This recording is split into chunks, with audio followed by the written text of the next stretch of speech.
पूरे राज्य में, हमारे झारखंड राज्य में केवल एकमात्र शिक्षण संस्थान एनआईटी जमशेदपुर है। इनका हक और अधिकार क्यों नहीं मिलता है भाई? यहाँ के चेयरमैन, यहाँ का रजिस्टर्ड, यहाँ का ठेकेदार इन पर आरोप लगा था। अगर गोपाल महतो, इनको रजिस्टर के द्वारा धमकाया जाता है कि आपका काम बंद कर दिया जाएगा। इन लोगों का काम ही यही है कि तुमको काम से निकाल देंगे। बस हर दिन इन लोगों का धमकी भरा ये नजरिया रहता है। भारतीय संविधान आर्टिकल 119 आज कहती है अपने हक और अधिकार के लिए हम यहाँ शांतिपूर्ण तरीके से अपनी मांगों को लेकर के एनआईटी परिसर में खड़े हैं, बैठे हैं। नम्र निवेदन है कि कम से कम अपने शिक्षण संस्थान का मान मर्यादा और सम्मान को बचाएं। ये जो मजदूर हैं जो आपके घर की साफ सफाई करते हैं, इनको कम से कम इनका जो मुआवजा मिलता है, इनका जो हक मिलता है, इनका जो पीएफ है, इनका एसआई है, इनका मजदूरी जो है, ये सब कटौती न किया जाए। चेयरमैन ने उनको लिखित आवेदन किया था कि आप इनकी जो समस्या है, इन समस्या का समाधान के लिए ठेकेदार को बुलाइए, वार्ता कराइए। अभी तक ठेकेदार आया नहीं है, यहाँ के कॉलेज परिसर के कोई अधिकारी आए नहीं है और ये आएंगे भी नहीं, हमको पता है। ये ढीठ बन चुके हैं, इनको आदत है, इनकी बातों को नहीं सुना जाएगा। लेकिन हम भी ढीठ रहेंगे, कब तक हमारी बातों को नहीं माना जाएगा। हम बैठे रहेंगे, देखते हैं कि आप कितने लोगों को धमकाते हैं। कराता है अब ये आप समझ सकते हैं कि पूरे राज्य में, हमारे झारखंड राज्य में केवल एकमात्र शिक्षण संस्थान एनआईटी जमशेदपुर है। पूरे राज्य में, जब इस राज्य में इतने बड़े शिक्षण संस्थान में जब कॉलेज परिसर की साफ सफाई से लेकर सारा कुछ करते हैं, तो इनका हक और अधिकार क्यों नहीं मिलता है भाई? यहाँ के चेयरमैन, यहाँ का रजिस्टर्ड, यहाँ का ठेकेदार इन पर आरोप लगा था। अगर आप काम नहीं कीजिएगा तो आपको काम से बाहर निकाल दिया जाएगा। आप देखेंगे अभी आज ही का भी है, एक है हमारे ही यहाँ काम करने वाले मजदूर गोपाल महतो, इनको रजिस्टर के द्वारा धमकाया जाता है कि आपका काम बंद कर दिया जाएगा। इन लोगों का काम ही यही है कि तुमको काम से निकाल देंगे। बस हर दिन इन लोगों का धमकी भरा ये नजरिया रहता है। अपने हक के लिए बात करो तो काम से निकाल देंगे। ये कहाँ का भाई न्याय है? क्या हम अपने हक के लिए बात नहीं कर सकते हैं?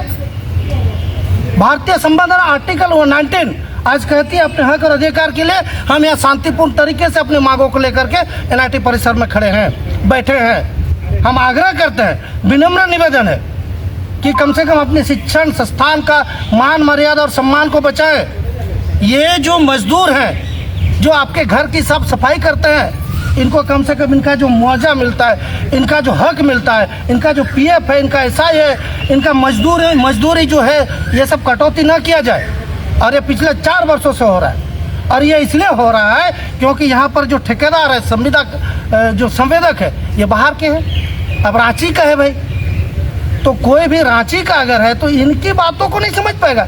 आपके घर में क्या कुछ हो रहा है, नहीं हो रहा है, आपके घर वाले ही जानेंगे, पड़ोसी वाले नहीं जानेंगे।